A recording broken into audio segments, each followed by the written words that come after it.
Hello my champions. आप लोग कैसे हो? आई होप अच्छे होंगे और स्वस्थ होंगे। BHIE 144 इस किताब का नाम है दोस्तों, भारत में इतिहास लेखन की परंपराएं। इसमें यूनिट नंबर 15 तक पढ़ चुके हैं और जिसने नहीं देखे हैं 15 चैप्टर प्लेलिस्ट में जाके ज़रूर देख लेना। पहली बार आए हो तो चैनल को सब्सक्राइब कर लेना। और इस चैप्टर में हम पढ़ेंगे यूरोपीय यात्रा वृत्तांत। यात्रा वृत्तांत क्या होते हैं? अगर कोई लेखक दूसरे स्थान पे जाता है, यात्रा करता है, ट्रैवल करता है, घूमता है, वहाँ पे वहाँ के रीति रिवाज संस्कारों देखता है, वहाँ की राजनीतिक आर्थिक सामाजिक स्थिति को देखता है और फिर अपने किताब में लिख देता है। जो भी घटनाएं उसने देखी हैं वह यात्रा वृत्तांत कहलाता है। तो यूरोप के अनेक यात्री यहाँ पे भारत में आए, चाहे पुर्तगाली हो चाहे फ्रांसीसी हो, ठीक है। उन्हीं के बारे में पढ़ेंगे। उन्होंने भारत को देखा, भारत में रहे वो, और भारत के बारे में बहुत कुछ अपनी किताबों में लिखा है। स्टार्ट करते हैं प्रस्तावना यानी कि परिचय से। 15वीं और 18वीं सदी के बीच भारत में अनेक यूरोप के यात्री आए। अपने व्यवसाय में वे कैथोलिक पादरी यानी कि क्या काम करते थे? वो ये भारत में कुछ कैथोलिक पादरी थे, चर्च में काम करते थे धर्म गुरु के रूप में। तोपची यानी कि तोप खाने में काम करते थे। कुछ यूरोप के ट्रेवलर अनुवादक थे, जौहरी, चित्रकार, निर्माता, व्यापारी, प्रशासक आदि थे। उन्होंने अपने लेखन में भारत का चित्रण प्रस्तुत किया। उन्होंने भारत के राजनीतिक, आर्थिक, सांस्कृतिक, सामाजिक परिवेश को अपने लेखन में बताया। उनके लेखन में यूरोपीय श्रेष्ठता का परिचय मिलता है। यानी कि कुछ लेखकों ने इस तरह से लेखन किया कि भारत में इतिहास लेखन की कोई परंपरा नहीं थी और वो यूरोप के लोगों को बेस्ट दिखाना चाहते थे। डोमिंगो पाइस व फर्नाओ नूनीज ने शक्तिशाली विजयनगर साम्राज्य के बारे में बताया। यूरोप के ही दो लेखक थे, डोमिंगो पाइस और फर्नाओ नूनीज। देखो मैं आपको बता देता हूँ, इस चैप्टर से है ना 10 नंबर के सवाल आते हैं। जैसे कि डोमिंगो पाइस का यात्रा वृत्तांत या फर्नाओ नूनीज का यात्रा वृत्तांत या बर्नियर का यात्रा वृत्तांत, यहाँ से ऐसे सवाल बनते हैं। तो इन्हें यूरोप के यात्रियों ने भारत के लोगों का धर्म समझा, विश्वास, मूल्य, रीति रिवाज, परंपराएं अपने लेखन में इन्होंने बताया है। सर टॉमस रो जहांगीर के दरबार में आया था। डच व्यापारी फ्रांसिस्को पेलसार्ट, ये एक नीदरलैंड का व्यापारी था, फ्रांसिस्को पेलसार्ट। भारत में व्यापार व उत्पादन प्रणाली के बारे में पेलसार्ट ने बताया है। इसके अलावा टेवर्नियर, बर्नियर, निकोलो मनुची आदि यूरोप के यात्रियों ने भारत के तत्कालिक यानी कि उस समय की परिस्थितियों को बखूबी अपने लेखन में बताया है। टेवर्नियर, बर्नियर, निकोलो मनुची ने। तो सबसे पहले स्टार्ट करते हैं। एक यूरोप के लेखक और यात्री अफनासी निकितन, ये एक रूसी व्यापारी था जो 15वीं सदी में भारत आया और 1469 ईस्वी में वह दीव, दमन दीव है ना, केंद्र शासित प्रदेश, तो वहाँ दीव में पहुँचा। इनकी किताब का नाम था वायजेस बियॉन्ड थ्री सीज, जिसमें भारत की तात्कालिक परिस्थितियों के बारे में बताया इन्होंने। वह भारत में यानी कि निकितन ने भारत में घोड़ों के व्यापारी के रूप में ये आया था। मुस्लिमों के प्रति उसका नज़रिया थोड़ा नकारात्मक था, नेगेटिव था, क्योंकि तार मुसलमानों द्वारा उसे बीच रास्ते में लूट लिया गया था। तो जो अफनासी निकितन है, ये भारत और यहाँ के निवासियों के बारे में क्या बताता है दोस्तों, पढ़ते हैं। वह भारत के राजा और रानियों की वेशभूषा यानी कि उनकी ड्रेस के बारे में बताता है कि वो कैसा ताज पहन रहे हैं, कैसे वो पहनावा है उनका राजा और रानियों का। निकितन ने हिंदुओं के धार्मिक व्यवहारों को ध्यान से देखा। उसने भारत के लोगों से बताया कि वह ईसाई है और ईसा मसीह पर उसका बहुत विश्वास है। निकितन ने अपने भोजन, प्रार्थना, व्यवसाय, जीवन के बारे में सबको सच बताया। निकितन का विश्वास गैर मुस्लिमों पर अधिक था। भारत के देवताओं को उसने बुद्ध कहा। भारत के जितने भी देवी देवता थे तो उनको क्या कहा? बुद्ध कहा। भारत में उन्होंने बताया निकितन ने कि 84 मत या संप्रदाय हैं जो अलग अलग देवी देवताओं को मानते हैं, कि बुतों को मानते हैं। एक मत के लोग दूसरे मत के लोगों के साथ सामाजिक तथा वैवाहिक संबंध नहीं रखा करते थे। कुछ लोग यहाँ मांस, पक्षी, मछली व अंडे खाते थे, लेकिन गाय को पवित्र जानवर माना जाता था और गाय का मांस खाना यहाँ पर प्रतिबंध था भारत में। निकितन हिंदुओं, इसको वो काफिर कहता है, कि तीर्थस्थल श्रीशैलम, जो कि आज वर्तमान में आंध्र प्रदेश में एक तीर्थ स्थल है हिंदुओं का, श्रीशैलम का मंदिर देखने भी गया निकितन। और श्रीशैलम को वह काफिरों का जेरूसलम कहता है। कौन? अफसानी निकितन। उसने यहाँ के मंदिरों की वास्तुकला यानी कि आर्किटेक्चर की तारीफ की। उसने भारतीय भाषाओं कम ज्ञान था, इसलिए वह वह यहाँ के देवी देवताओं व धार्मिक विश्वास परंपराओं को अच्छे से नहीं बता पाया। नगर तथा वाणिज्य गतिविधियों के बारे में क्या बताता है कि यहाँ पर व्यापार किस तरह से फल फूल रहा था। तो निकेतन ने जुन्नार जो कि पुणे में स्थित है एक जगह, बीदर जो कर्नाटक में है और गुलबर्गा वो भी कर्नाटक में है के किलों की भव्यता, जो यहाँ पे दुर्ग और किले फोर्ट बने हुए थे बहुत सुंदर बने हुए थे, उनकी संरचना व किलों की सुरक्षा व्यवस्था के बारे में बताता है निकेतन। नगरों के बीच, दो नगरों के बीच दूरी डिस्टेंस को भी वह बताता है। वह बताता है कि कालीकट के बंदरगाह पर समुद्री डाकुओं का खतरा था। कालीकट में मसालों यानी कि अदरक, काली मिर्च, लौंग आदि का उत्पादन होता था और कालीकट में गुलाम भी बिकते थे, यानी कि जो स्लेव होते थे वो भी यहाँ पर बिका करते थे, दास बिकते थे यहाँ पे। खंबात जो कि गुजरात में लाख एवं नील का उत्पादन होता था। बीदर घोड़ों, रेशम, जरी वस्त्रों के लिए प्रसिद्ध था बीदर जगह। जुन्नार जगह में गेहूं, चने आदि फसलों की बुआई होती थी। वह ताड़ की छाल से वहाँ यानी जुन्नार में लोग ताड़ की छाल से शराब वगैरह पिया करते थे। भारत के मुस्लिम शासक यहाँ के विदेशी व्यापारियों से उच्च शुल्क वसूलते थे, यानी कि अगर कोई विदेशी यात्री व्यापारी आकर यहाँ पर व्यापार करता, सामान खरीदता है, अपने देश में बेचता है, तो उस पर बहुत ज़्यादा टैक्स लगाते थे भारत के जो मुसलमान शासक थे, जिसके कारण यहाँ व्यापार करने में थोड़ा घाटा था, वो समझता था। दक्कन के प्रशासन में खुरासानी मुसलमानों का प्रभुत्व था। दोस्तों खुरासानी एक इलाका है, आज अफगानिस्तान और ईरान का कुछ इलाका खुरासान इलाका कहलाता है। तो दक्कन के प्रशासन में खुरासानी मुसलमानों का प्रभुत्व था, जैसे कि महमूद गावा और फरत खान, इनके पास में काफ़ी सैनिक रहते थे। निकेतन बीदर में निकली एक शोभा यात्रा के बारे में बताता है, जिस शोभा यात्रा में बहुत सारे हाथी, घोड़े, नर्तकियाँ या डांसर है ना, सहनाई वादक, सहनाई बजाने वाले और गाजे बाजे व सैन्य टुकड़ियाँ इस शोभा यात्रा में उसने देखी। अब दोस्तों डोमिंगो पायस तथा फर्नाओ नुनीज के बारे में पढ़ते हैं। ये भी यूरोप के यात्री थे। सबसे पहले डोमिंगो पायस के बारे में समझ लेते हैं, मोस्ट इंपॉर्टेंट रहने वाला है आपके एग्जाम के लिए। डोमिंगो पायस बार बार पूछा जाता है। तो यह पुर्तगाली यात्री था तथा 1520 और 22 ईस्वी में विजयनगर के राजा कृष्ण देव राय के दरबार में आया था। ठीक है, राजा कृष्ण देव राय के बारे में आपने सुना होगा, बहुत महान प्रतापी राजा थे विजयनगर साम्राज्य के। तो डोमिंगो पायस ने विजयनगर के दुर्गीकरण यानी कि किलों की जो बाड़बंदी थी, किलों के बारे में, सड़कों, बाजारों, मंदिरों, सैन्य व्यवस्था के बारे में बताया। हम्पी जो कि कर्नाटक में है में स्थित 2 मंदिर भी डोमिंगो पायस बताता कि बहुत शानदार थे, जैसे कि विरूपाक्ष का मंदिर और विट्ठल स्वामी मंदिर बहुत बढ़िया थे।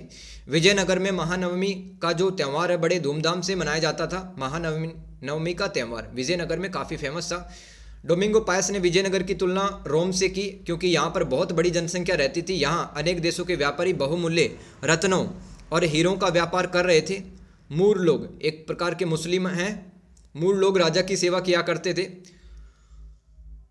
एक मंदिर किनारे एक सड़क जाया करती थी, जहां हर शाम उस सड़क पे मेला लगता था। यहाँ घोड़े, फल, सब्जी, लकड़ी, वस्त्र सभी कुछ मिलता था। ठीक है, तो कहने का मतलब डोमिंगो पायस ने समृद्ध व्यापारिक स्थिति के बारे में बताया है विजयनगर की। विरूपाक्ष एक मुख्य मंदिर था जिसकी अद्भुत वास्तुकला थी। इसके इष्ट देव यानी कि मुख्य देव भगवान शिव थे। मंदिर के सामने एक सड़क पर यात्रियों के ठहरने हेतु घर, छायादार मार्ग यानी कि जिस सड़क पर लोग दर्शन करने आते थे, सामने मंदिर बना हुआ था, उस पर काफ़ी सारे घने वृक्ष लगे हुए थे।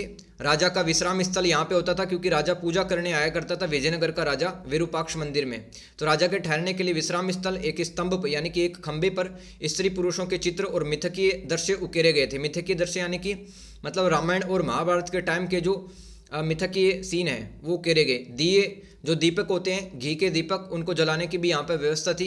राजा ने उद्यानों व चावल की खेती हेतु तालाब भी बनवाए थे। इसमें पानी आसपास की पहाड़ियों से आता था। इस तालाब को बनवाने के लिए 15,000 मजदूरों को लगवाया गया था। नायक कौन होते थे दोस्तों? जैसे कि मुगलों के टाइम पर प्रांतपति होते थे, वो राज्य को संभालते थे। ठीक है, तो ऐसे ही विजयनगर साम्राज्य का प्रशासन चलाने का काम नायक किया करते थे। तो इस तालाब को बनवाने की जिम्मेदारी नायकों को सौंपता है विजयनगर का राजा, ताकि तालाब की संरचना व यहाँ पर मजदूर है सही ढंग से काम कर सकें। सितंबर के महीने में डोमिंगो पायस बताता है कि 9 दिनों के लिए बहुत बड़ा त्यौहार लगता था, जिसका नाम था महानवमी। इस त्यौहार में हाथी, घोड़े, देवता की मूर्ति, नृत्य प्रदर्शन, कुश्ती, आतिशबाजी यानी कि पटाखे वगैरह चलाना, राजा के नायकों का रथों से संचलन करना। जो राजा के नायक होते थे वो रथों यानी कि घोड़ों से सुसज्जित होकर आते थे। महारानियाँ, पुरोहित यानी कि ब्राह्मण द्वारा अनुष्ठान करना आदि शामिल होता था इस महानवमी के त्यौहार में। इस त्यौहार के अंत में राजा अपनी सेना का निरीक्षण या सर्वे किया करता था, देखता था सेना को। इस सेना में अश्वसेना यानी कि घोड़े हुआ करते थे, पैदल सेना व धनुर्धारी शामिल होते थे, यानी कि तीर कमान वाले कुछ सैनिक इस सेना में शामिल होते थे। राजा कृष्णदेव राय का व्यक्तित्व आकर्षक था, है ना। उनके चेहरे पर चेचक के दाग थे, यानी कि छोटी माता जब रोग हो जाता तो व्यक्ति के चेहरे पर दाग हो जाते हैं, गड्ढे हो जाते हैं। एवं राजा की 3 मुख्य रानियां थी, सभी रानियों के पास बराबर अधिकार थे। कृष्णदेव राय ने उड़ीसा के गजपति यानी कि उड़ीसा में गजपति वंश का शासन था, वो भी हिंदू थे, और कृष्णदेव राय खुद भी हिंदू था। लेकिन साम्राज्य को विस्तार करने के लिए, वर्चस्व के लिए गजपतियों को उसने हराया तथा उनके राजा की बेटी से शादी करके, यानी कि गजपति का एक राजा था गजपति वंश का, उसकी बेटी से शादी की ताकि दोनों राज्यों के बीच शांति स्थापित हो सके। डोमिंगो पायस ने राजस्व व नायकों के अधिकार व उनकी शक्तियों को बताया। इतना लिख देना। आगे चलते हैं दोस्तों। फर्नाओ नूनीज ये भी एक घोड़ों का व्यापारी था जो पुर्तगाली निवासी था। तो डोमिंगो पायस और फर्नाओ नूनीज दोनों ही पुर्तगाल के रहने वाले थे। पुर्तगाल एक देश है यूरोप महाद्वीप का। यह यानी कि फर्नाओ नूनीज भारत कब रहा? 1536 और 37 के बीच में लगभग 2-3 साल रहा। यह विजयनगर के शासक अच्युत राय के समय में भारत आया था। यह विजयनगर की स्थापना यानी कि 1336 ईस्वी के बारे में बताता है कि किस तरह से मोहम्मद बिन तुगलक ने 2 भाइयों को बंदी बनाया, कैद किया उन्हें।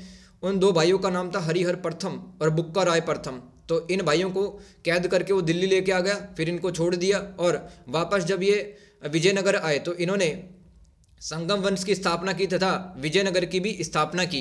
ठीक है, तो संगम वंश से हरिहर प्रथम और बुक्का राय प्रथम जिन्होंने विजयनगर साम्राज्य की स्थापना की। नूनीज ने यहाँ के विलक्षण जानवरों, एक ऐसे हिरण के बारे में बताता है जो कि बहुत विचित्र था, मतलब वो इंसानों को और शेरों को भी खा जाया करता था, ऐसा भी हिरण था यहाँ पे विजयनगर साम्राज्य में। तथा साधुओं सन्यासियों के बारे में न्यूनीज बताता है। हरिहर प्रथम ने अपने गुरु, उनका एक आध्यात्मिक गुरु थे विद्यारण्य, उनका नाम था हरिहर प्रथम, के गुरु का नाम विद्यारण्य था। उनके कहने पर एक विरूपाक्ष मंदिर बनवाया हरिहर प्रथम ने। नूनीज ने विजयनगर के सालू वंश व तुलु वंश के बारे में बताया। देखो मैंने आपको बताया था विजयनगर पर अनेक वंशों का शासन रहा, जिसमें सालू वंश, तुलु वंश, संगम वंश आदि प्रमुख थे। कृष्णदेव राय ने रायचूर दोआब, दोस्तों रायचूर दोआब 2 नदियों के बीच का इलाका था, काफ़ी उपजाऊ था, और इसको लेकर के जो तुर्क मुस्लिम बहमनी राज्य थे 5, बीदर, बेरार, गोलकुंडा, अहमदनगर और बीजापुर, ये आपस में लड़ते रहते थे रायचूर दोआब पर कब्जा करने के लिए, क्योंकि ज़मीन अच्छी थी, उर्वरक थी ज़मीन। तो उसने गुलबर्गा पर भी हमला किया कृष्णदेव राय ने, वो भी बताया है। विजयनगर में सिंचाई हेतु बांध भी बनवाए गए थे फसलों में पानी देने के लिए। कृष्णदेव राय ने एक शानदार तालाब भी बनवाया। आ रहा दोस्त, समझ में आ रहा होगा ना? कमेंट करके बताना आपको कैसा लग रहा है नोट्स। अच्युत राय के शासनकाल में, अच्युत राय विजयनगर का एक राजा था दोस्तों, तो उस राजा के महल के बारे में बताता है। उसकी 500 पत्नियां थी अच्युत राय की, और किन्नरों के बारे में बताता है। महानवमी के किन्नर मतलब ट्रांसजेंडर। महानवमी के इस त्यौहार में 9 दिन तक विभिन्न गतिविधियां चलती थी, जैसे कि कुश्ती, आतिशबाजी, डांसिंग वगैरह। इस उत्सव में नायकों व अधिकारियों की अलग अलग भूमिकाएं होती थी। कोई कुछ काम करता था, कोई कुछ काम करता था नायक। हिंदू विवाहित महिलाएं जिनका पति मर जाया करता था उन्हें जला दिया जाता था उनके पति मरने के बाद, जिसको अपन सती प्रथा कहते हैं। तो दोस्तों विजयनगर साम्राज्य में है ना, न्याय व्यवस्था काफ़ी बढ़िया थी, क्योंकि बलात्कारी को फांसी की सज़ा होती थी यहाँ पर। चोरी करने वालों के हाथ पांव काट दिए जाते थे, और अधिकारी द्वारा विद्रोह करने पर उसे अधिकारी को लकड़ी की सूली पर चढ़ा दिया जाता था, और ब्राह्मणों और गायों का बहुत सम्मान होता था विजयनगर साम्राज्य में।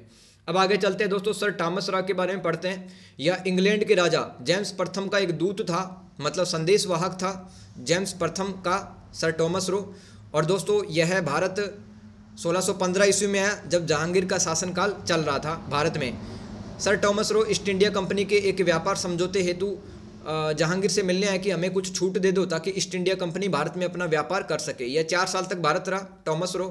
उसने मुगल दरबार, यहाँ के नियम, राजनीतिक संस्कृति, कुलीन वर्ग यानी कि जो बड़े लोग थे दरबार के अंदर, सामाजिक आर्थिक स्थिति जिनकी अच्छी थी, उनके बारे में बताता है। मुगल दरबारियों को जहांगीर का लघु चित्र उपहार के रूप में दिया जाता था। लघु चित्र मतलब एक छोटी पेंटिंग जिस पर जहांगीर का चित्र होता था, तो मुगल दरबारियों को गिफ्ट के रूप में दिया जाता था, और सर थॉमस रॉ को भी जहांगीर का एक लघु चित्र गिफ्ट में दिया गया था।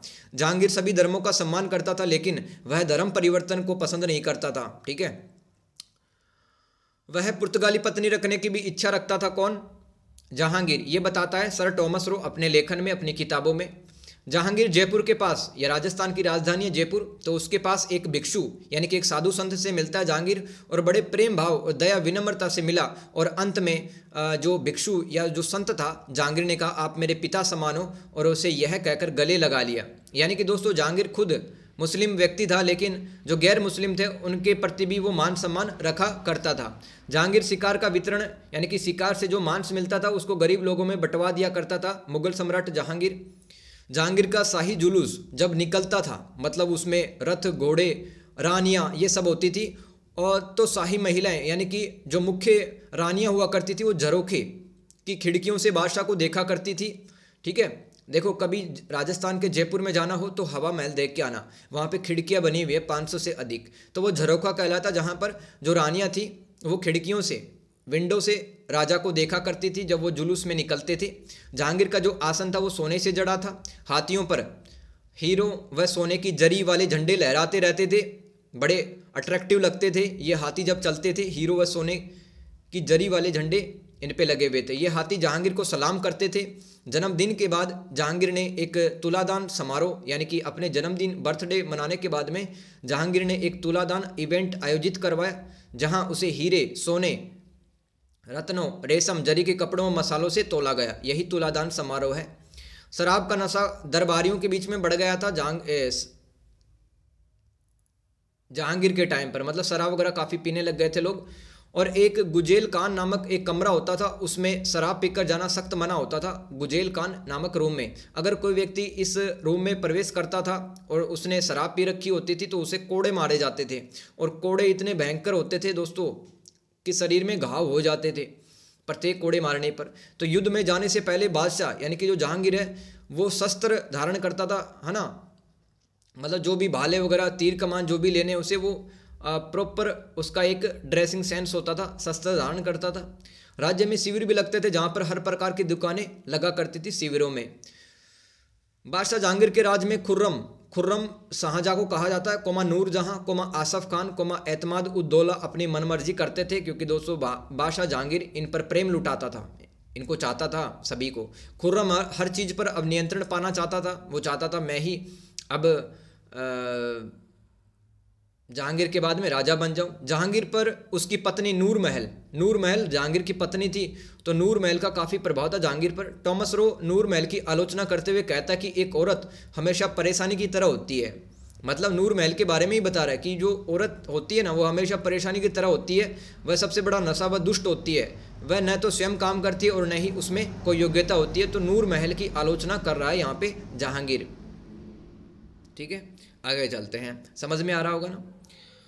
टॉमस रो मुगल दरबार की अफवाहें षड्यंत्र भी बताता है, तो ये सब लिख देना 10 नंबर के सवाल में। अगर सर टॉमस रो पर टिप्पणी लिखना आता है या इनका यात्रा वृत्तांत आता है तो लिख देना सब, है ना, अच्छे नंबर मिलेंगे। फिर चलते हैं आगे दोस्तों। फ्रांसिस्को पेलसार्ट, तो ये भी एक डच यात्री था, यानी कि नीदरलैंड या हॉलैंड का एक निवासी था, यात्री था, जो जहांगीर के समय में भारत आया। उसने अपनी रिपोर्ट लिखी ताकि डच कंपनी के निदेशक, जो डायरेक्टर थे डच कंपनी के, उनको भारत के बारे में पता चल सके, ताकि वो डच कंपनी के जो डायरेक्टर थे ना, निदेशक थे, तो उनको भारत में पता चलेगा कि भाई कौन सी वस्तु बिकती है, कितना पैसा कमाया जा सकता है भारत में। तो एक रिपोर्ट लिखी थी, उसी रिपोर्ट में फ्रांसिस्को पेलसार्ट ने आगरा तथा पूर्वी हिस्से की व्यापारिक गतिविधि, बुरहानपुर व गुजरात की व्यवसायिक स्थिति, मुगल प्रशासन व कुलीन वर्ग, समाज के निचले वर्ग तथा हिंदू प्रथाओं यानी रीति रिवाजों के बारे में लिखा है।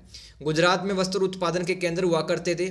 यहाँ कच्चे माल, गुजरात का में जो कच्चा माल आता था पटना, बंगाल, मालाबार से आता था। मालाबार यानी केरल का एक इलाका है। ठीक है, मुल्तान व थट्टा एक सिंध नामक एक जगह में स्थित है। मुल्तान व थट्टा वस्त्र, नील, शक्कर, गंधक उद्योग हेतु प्रसिद्ध थे। आगे चलते हैं दोस्तों। उत्तरी कश्मीर में लोगों की सामाजिक स्थिति निम्न थी। यहाँ के लोग हैं, उनके पास इतना पैसा नहीं था उत्तरी कश्मीर में, लेकिन यहाँ के लोग केसर व फलों का उत्पादन कर रहे थे, यानी कि ड्राई फ्रूट वगैरह उगा रहे थे, सेब वगैरह उगा रहे थे कश्मीर के लोग। पेलसार्ट ने आगरा शहर का शानदार वर्णन किया है। उसने आगरा के लोगों के बारे में, व्यापारिक मार्गों के बारे में, बाजार, खान पान, भवनों की संरचना के बारे में बताया, और आगरा के प्रसिद्ध भवन जैसे कि मदारी दरवाज़ा, चहा रसू दरवाज़ा, नीम दरवाज़ा, नूरी दरवाज़ा, शाह बुर्ज और गुसल खाना, नूर जहाँ बेगम का महल और चार बाग मोती महल, ये सब आगरा शहर में बने हुए थे। ये कौन बता रहा है? फ्रांसिस्को पेलसार्ट अपनी किताब में। आगरा के किले में अकबर की पत्नी और जहांगीर की मां मरियम मकानी का महल भी था। व्यापारी केंद्र बताता भारत में जहां पर व्यापार चलता था, जौनपुर जो कि कपास उत्पादन केंद्र था।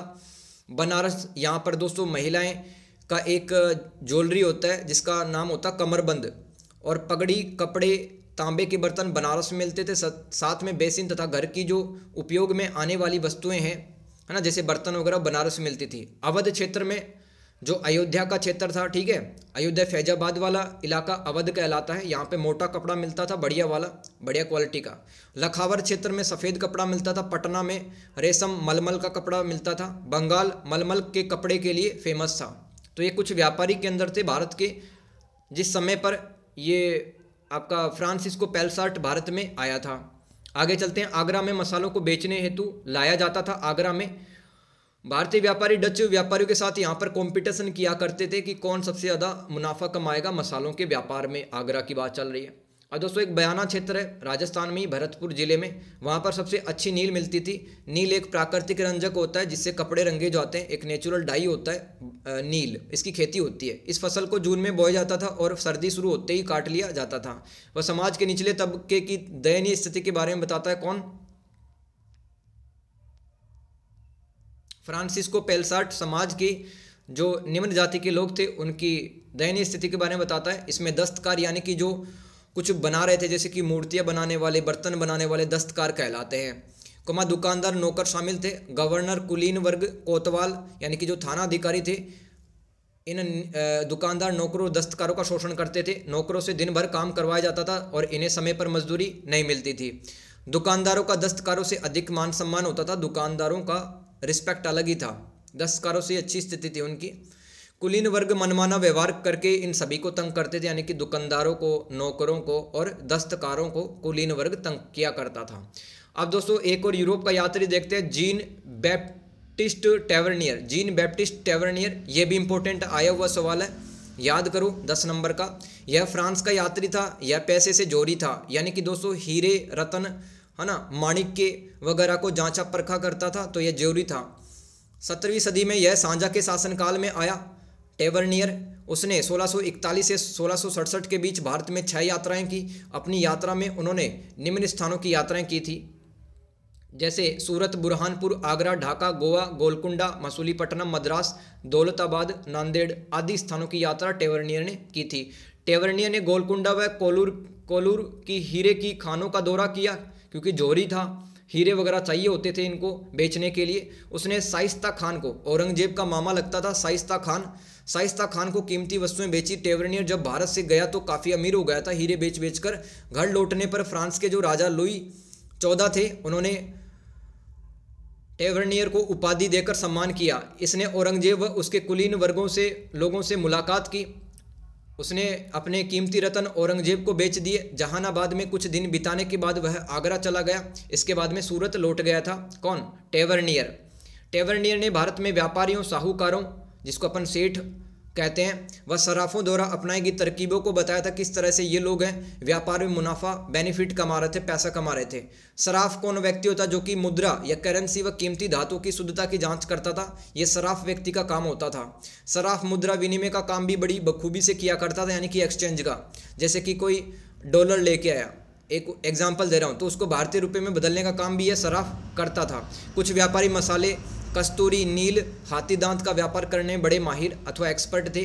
टेवर्नियर को भारत की यात्रा करने में फ्रांस व फारस के सम्राटों ने आर्थिक योगदान भी दिया था, यानी कि टेवर्नियर को संरक्षण प्राप्त था फ्रांस और फारस के सम्राटों का, इसलिए उसे कुलीनों व अधिकारियों के बीच मुलाकात करने का मौका मिला। हर कोई रिस्पेक्ट करता था टेवर्नियर की। टेवर्नियर ने कोहिनूर हीरे का भी जिक्र किया है। मीर जुमला के प्रशासनिक कौशल व व्यापार करने के तरीकों की भी व्याख्या की है कि मीर जुमला किस तरह से व्यापार करके बेनिफिट कमा रहा था। टेवर्नियर ने मुगल दरबार, सैन्य व्यवस्था, काजी पद, काजी एक न्यायाधीश होता है, कोमा न्याय व्यवस्था, कोमा कर व्यवस्था, विदेशी कंपनियों के कर्मचारियों का उल्लेख करता है टेवर्नियर अपने लेखन में। इसके अलावा उसने मथुरा, बनारस, पुरी व तिरुपति मंदिर की वास्तुकला, हिंदू के रीति रिवाज, त्योहारों, उत्सवों, सूफी संतों के बारे में बताया। उसने आगरा, दिल्ली, बंगाल, कोरोमंडल क्षेत्र में सती प्रथा के बारे में बताया। विधवा महिला का पुनः विवाह नहीं हो सकता था भारत में। पति के मरने के बाद में उसकी स्थिति खराब हो जाती थी, थी, यानी कि अच्छे कपड़े नहीं पहन सकती थी, उसके सर के बाल काट दिए जाते थे, ठीक है, वो सफ़ेद कपड़ों में रहती थी, ठीक है, और सार्वजनिक समारोह में जो प्रोग्राम वगैरह होते थे उसमें वो शरीक शामिल नहीं हो सकती थी, एक विधवा भारतीय। वो बताता है वह बहमनी साम्राज्य के विखंडन यानी कि टूटना, किस तरह से बहमनी साम्राज्य टूट रहा था, जो अभी मैंने आपको बताया था कि 5 शक्तियाँ थी, 5 तुर्क मुस्लिम शक्तियाँ थी यहाँ पे, बीदर, बेरार, गोलकुंडा, अहमदनगर और बीजापुर। इन 5 शक्तियों को मिलाकर के बहमनी साम्राज्य का निर्माण हुआ। तो इसके टूटन की प्रक्रिया व विखंडन, विजयनगर साम्राज्य किस तरह से उदय हुआ वो बताता है। टेवर्नियर के अनुसार दक्षिण भारत में डच महत्वपूर्ण शक्ति बन के उभर रहे थे, यानी कि जो नीदरलैंड के व्यापारी थे, कर्मचारी थे, वो पावरफुल हो गए थे साउथ इंडिया में, टेवर्नियर बता रहा है। फ्रांसवा बर्नियर, ठीक है, फ्रांसवा बर्नियर, इसके बारे में पढ़ते हैं। यह भी फ्रांस का निवासी था, यह एक चिकित्सक, राजनीतिज्ञ, दार्शनिक, इतिहासकार था। यह 1656 ईस्वी से लेकर 1668 ईस्वी तक मुगल साम्राज्य में रहा। इसने मुगल दरबार से घनिष्ठ संबंध बनाए रखे। बर्नियर के अनुसार एशिया के राजा अत्यधिक अत्याचारी थे तथा मनमानी ढंग से शासन करते थे। लाल सागर से होता हुआ फ्रांसवा बर्नियर सूरत पहुंचा। इसने भारत के निम्न स्थानों की यात्रा की, जैसे कि सूरत, अहमदाबाद, आगरा, कश्मीर, बंगाल, कासिम बाजार, जो कि आज वर्तमान में बात करें तो पश्चिम बंगाल में है कासिम बाजार, मसूलीपट्टनम, गोलकुंडा। उसे ईरानी सम्राटों का संरक्षण प्राप्त था। किसको? फ्रांसवा बर्नियर को। मुगल दरबार में बर्नियर ने एक डॉक्टर के रूप में भी काम किया। इसने मुगलों का जो इस्लामी दुनिया का ज्ञान था वो यूरोपियों को बताया। इसने अपने लेखों में भारत की राजनीतिक, सांस्कृतिक, वाणिज्यिक स्थिति बताई। बर्नियर ने शाहजहां के पुत्रों के बीच उत्तराधिकार का युद्ध चला वो बताया, है ना। गद्दी पर बैठने के लिए कौन बैठेगा, शाहजहां के बेटे लड़ रहे थे आपस में, यहाँ के जो कुलीन वर्ग के लोग थे आपस में उनके विचार नहीं मिलते थे। औरंगजेब का राज्याभिषेक वो सब बताता बर्नियर अपने लेखन में। दारा शिकोह कौन था? ये शाहजहां का बड़ा बेटा था, बहुत उदार और अच्छा व्यक्ति था, लेकिन उसे अपने भाइयों की साजिशों का पता नहीं चलता था और अंत में औरंगजेब ने इसकी हत्या कर दी थी, दारा शिकोह की। वह गंभीर स्वभाव का, बुद्धिमान, अपने विचारों व योजना को गुप्त रखता था, दारा शिकोह। जहां आरा बेगम, ये कौन थी? शाहजहां की बड़ी बेटी थी, है ना। अपने पिता से बहुत प्रेम और स्नेह रखती थी। शाही अधिकारियों का किसानों, कारीगरों, व्यापारियों पर पूर्णतः नियंत्रण था। यहाँ के न्यायाधीशों के पास न्याय करने के उतने अधिकार नहीं थे जितने कि फ्रांस में होते थे। तो भारत में किसानों को, मजदूरों को इतना न्याय नहीं मिलता था जितना कि फ्रांस में मिलता था। ये कौन बता रहा है? ये दोस्तों फ्रांसवा बर्नियर हमें बता रहा है अपने लेखन में। भारत में सोने चांदी का आयात निर्यात होता था। बंगाल रेशम, कपास व नील के व्यापार हेतु जाना जाता था। विदेशी व्यापारी भारत के व्यापारियों से सूती वस्त्र, कालीन, जरी व कढ़ाई के सामान खरीदते थे, बदले में उनको सोना चांदी देते थे। यानी कि भारत के व्यापारी इनको सामान देते थे विदेशी व्यापारियों को और उनसे सोना व चांदी लेते थे। ये वस्तु विनिमय भी कहलाता है। मतलब कितना अमीर हो गए थे अपन। भारत में निजी संपत्ति के अधिकार नहीं थे उस समय।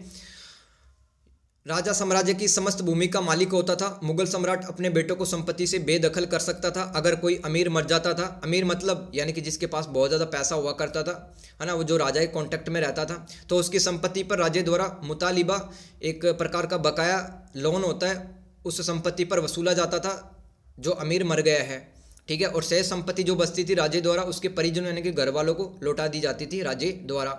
ये याद कर लेना आप। मजदूर व काश्तकारों की स्थिति। काश्तकार यानी कि जो दूसरों की ज़मीनों पर काम करते हैं, उनकी खुद की ज़मीन नहीं होती, वो काश्तकार कहलाते हैं। वो एक प्रकार किसान ही है। तो मजदूरों किसानों की स्थिति बहुत बेकार थी। किसान परेशान होकर किसानी खेती छोड़ देता था और जीवन निर्वाह हेतु यानी कि अपना लाइफ चलाने के लिए, अपने सर्वाइवल, आजीविका के लिए अन्य साधन को अपनाता था, जैसे कि मजदूरी वगैरह करने लग जाया करता था। ये किसने बताया? फ्रांसवा बर्नियर का यात्रा वृत्तांत था, आप लिख देना, ठीक है। आगे चलते हैं। निकोलो मनुची, ये लास्ट दोस्तों एक टॉपिक है आपके इस चैप्टर का, चैप्टर नंबर 16 का। यह इटली का एक लेखक व यात्री था। वह 16 वर्ष की उम्र में भारत आया। उसने मुगल दरबार में काम किया। इसने दारा शिकोह, जो कि शाहजहां का बेटा था, ठीक है, दारा शिकोह, शाह आलम राजा जयसिंह व कीरत सिंह की सेवा में भी काम किया। सब राजा थे। वह 1656 ईस्वी में भारत आया। इसने दारा शिकोह के तोपखाने में काम किया। इसने पादरियों से, यानी कि जो चर्च में होते थे धर्मगुरु, ईसाई धर्मगुरु पादरी से फारसी भाषा सीखी। वह मुगल दरबार में चिकित्सक, डॉक्टर के रूप में भी काम किया। मनुची ने मुगल साम्राज्य को, रीति रिवाज को, प्रशासन को, धर्म के बारे में बताया। औरंगजेब द्वारा दारा शिकोह की हत्या करने के बाद वह पटना और बंगाल चला गया। फिर वहां से आगरा व दिल्ली वापस लौट आया। यहाँ उसने राजा जयसिंह की सेवा की। मुगल सेवा छोड़कर वह पुर्तगालियों की सेवा में शामिल हो गया। उसने अपने अंतिम वर्षों में ईस्ट इंडिया कंपनी की भी सेवा की। मनुची के लेखों से तत्कालिक राजनीतिक माहौल का पता चलता है। मनुची ने औरंगजेब की सोच, गोवा के अभियान, गोलकुंडा पर मुगलों के हमलों को बहुत अच्छे से बताया है। औरंगजेब द्वारा दक्षिण भारत को न जीत पाने के कारण का भी वो उल्लेख करता है कि जो मराठे बहुत ताकतवर हो गए थे, है ना, और औरंगजेब की जो धार्मिक नीतियाँ थी वो अच्छी नहीं थी। ये सब जो कारण थे, इसकी वजह से औरंगजेब दक्षिण भारत को कभी नहीं जीत पाए, ये सब बताता है निकोलो मनुची।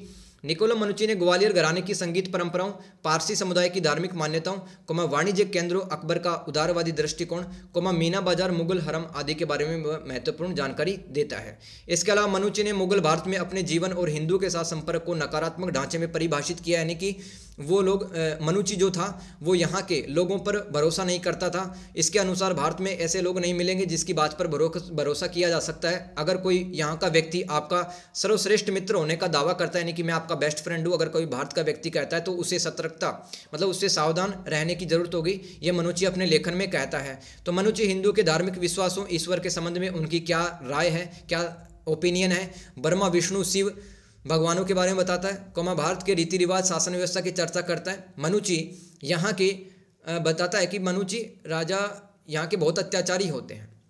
मनुची अपने लेखन में कह रहा है भारत के राजा अत्याचारी हैं, बर्बर हैं, वे अपनी प्रजा को दास अथवा गुलाम समझते हैं, यहाँ की प्रजा के पास भूमि संबंधित अधिकारों की कमी है।